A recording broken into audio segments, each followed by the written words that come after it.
Freeman, Mr. Freeman, Mr. Freeman, Mr. Freeman, Mr. Freeman. Ooh, are you thinking what I'm thinking? Hey. Hello everyone and welcome to another action figure review by me, the Fedora Reviewer, Tip of the Fedora. Now, today I have the wonderful Gordon Freeman action figure by NECA Toys.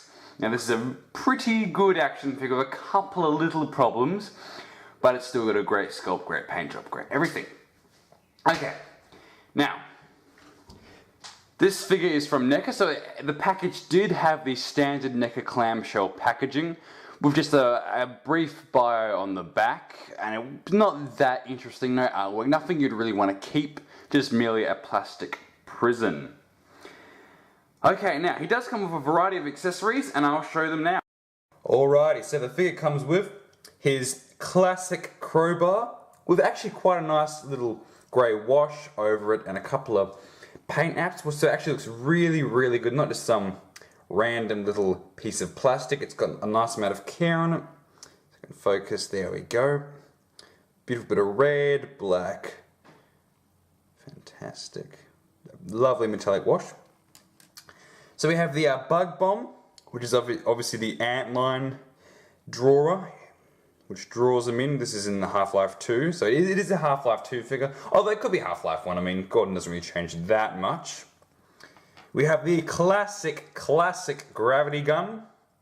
A lovely little paint apps there, a little bit dark for my opinion. I mean, I kind of thought the gravity gun had a little bit more light to it. It's a tiny bit grey and washed over. The wash doesn't go as well for the gravity gun as it does for the crowbar, but it's still pretty damn good, pretty damn detailed. I like it.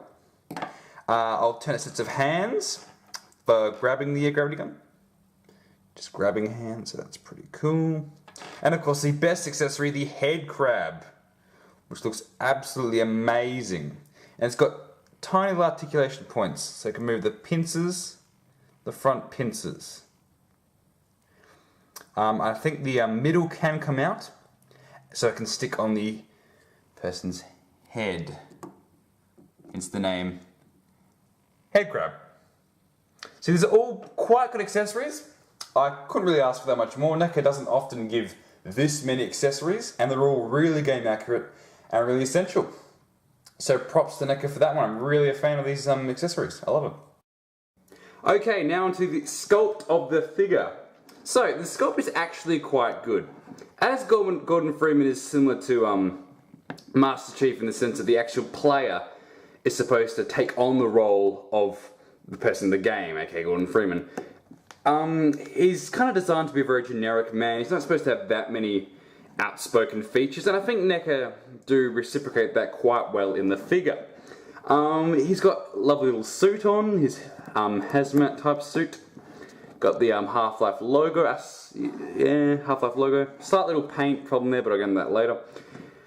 The head sculpt is probably the best part of the figure. It's absolutely fantastic. NECA can sometimes be a bit of a hit and miss with the head sculpt, but perfect. And I love the addition of the glasses that just makes the figure. Really, really good. And the little 5 o'clock shadow. Not that good of mine, but there is some. And his little beard. Really good. The torso is also good sculpt. A little bit blocky, but I can let that slide as he is a video game character. The hands, pretty good. Nice bit of chainmail underneath, well, between the shoulder and the bicep armor, and between the wrist, so that's really good. Now, my only problem with the sculpt comes in the form of the lower body. I don't like the lower body sculpt one bit. I think it's too blocky, especially the thighs. The thighs are way too blocky. Really, really bad. I'm not happy with them. I'm the type of guy that likes his action figures with a strong upper body and small lower body. When it becomes the opposite and there's a big lower body, not a fan of it. It's alright, and the legs, I think the calves are a bit too blocky. And his legs, his feet, really like pearl diver boots almost. They're really heavy, really big. It's not that bad, but I don't like those thighs. So the sculpt is probably 80% really good, but 20% is a little bit off, a little bit, yeah, a bit broken. Okay, so onto the paint. The paint of the figure is quite good. It's got a bit of a dry brush effect on it and a very metallic type dark wash on it. Nice dry brushing effect on the top area here. The head is perfectly painted, no splashing or anything. The glasses, the horn-rimmed glasses are perfect. And the face doesn't look like it's a smiley face, where it's painted on really badly. It's quite realistic. I really like that. The neck joint's pretty nicely painted. Nice bit of blade mail. In fact, the chainmail. But the chainmail all around is quite accurate and quite good. I'm quite a fan of that. Half-Life logo. It's such an important part of his suit. And unfortunately, if I just zoom in here, ugh, paint splatter there. Not a fan of that whatsoever. But that's, yeah. A couple of nice little sculptural markings of he's been hit and attacked, so that's really cool. A couple of claw marks. There's one on the back too. Yeah, there it is. Cool. The back is it's painted decently. That black in the suit there is a bit off. I'm not a fan of that. It's kind of dripped over to the orange there. It's all right. NECA are usually pretty good with their paint jobs. It's normally the articulation that sucks. So it's not too bad, but it could be better. Is that golden ass? So yeah, another scratch there. The paint on the legs, I still don't like these legs. It's just a bit too dark and it's not orange enough. I think the orange is definitely varies from being quite bright orange up here to quite diluted down here, quite dark and grey. And I get it, he's supposed to have battle damaged armour, but to this extent I'm not sure. The colours kind of suffer a little bit. Once again, the upper torso is very well done, apart from the sign there. Upper torso is very well done, but the lower torso still leaves me wanting a little bit. The feet are actually not too bad. I don't mind the grey wash and the dry brushing on that, honestly. And love these little scratches all throughout. I'm just not sure that the paint has to suffer as much for the battle damage as the sculpt. So the sculpt's fine with the battle damage, but the paint is just a little bit too dark and a little bit too battle damaged for my taste. Especially because at the top it's perfect. Nicely orange, at the bottom grey orange, so it's not really the same orange. So I'm not a fan of that. Overall, the paint's a bit, I got mixed opinions on the paint, I'm not a fan of it. Alright, onto the articulation now. It's fairly decent, but once again the legs still aren't that good. Ball joint head has a reasonably good range of motion. Up and down, up and down. Pin socket shoulders, alright. Hinged. Actually, they're on a ball joint, but it's a hinged ball joint, so that's alright. And wrist swivel, which is really good. Love that. Not really torso articulation. It's alright. It's not an ab crunch or anything. It's alright. And we got the legs. I don't like the legs. No. Here's a really bad way for NECA to do the legs. They kind of come out. See this joint is actually a lot more, if I can zoom in, a lot more out. This one, so there's a bit of a, see, you can see there, it's not really that there. Kind of a bit off. This joint's actually pushed out a bit. That could just be mine, that could just be a defect on mine, I'm fine with that. So don't like the thigh connect to the torso here, it's not good. Standard knee joint, not much range of motion there actually at all really, so you can't get into too many dynamic poses that the character would be in.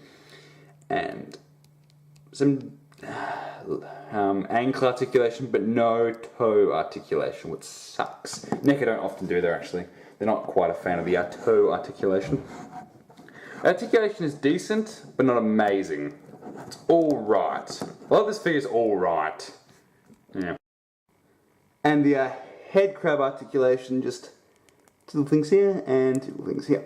Okay, now onto the scale and measurements. Okay, so Gordon stands around, what is that? Around, let's say 16.5 centimeters. Probably be around 6 to 7 inches. So he's a standard NECA size figure, not as big as their predators, but not that small either. And the head crab stands around about 3 centimeters, 4 centimeters. So probably about 1 inch, maybe 2 inches. Pretty small. Got a lot of detailing for his height though. Okay, so we'll do a bit of a size comparison. I have the Marvel Legends Bullseye, standard Marvel Legends height.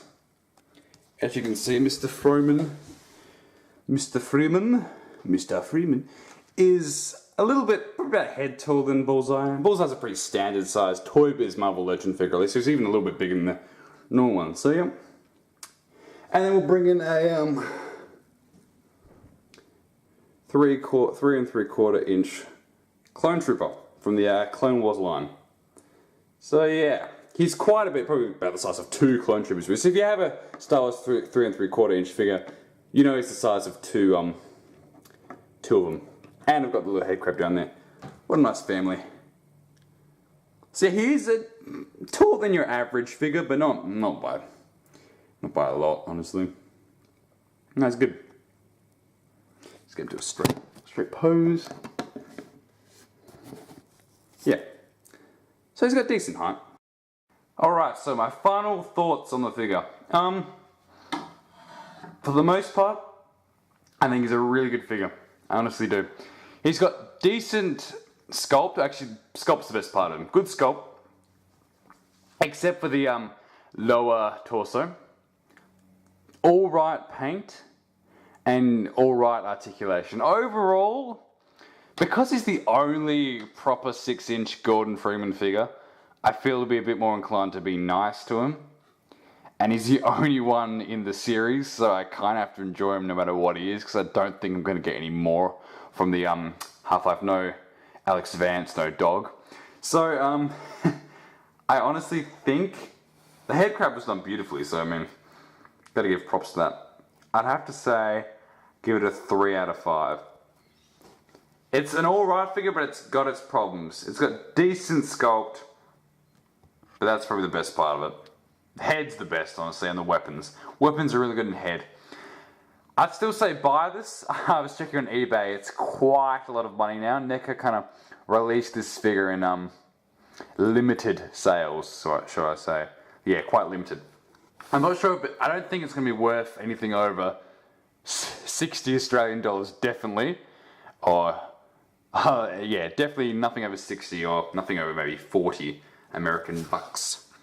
So yeah, if you can find him at a decent price, snap him up instantly, but no way would you overpay or pay scalper price for this figure whatsoever. Thank you, this is another Fedora review. Subscribe if you want to, I don't mind if you don't. Doing it for the love of the figures. Tip of the Fedora, goodbye.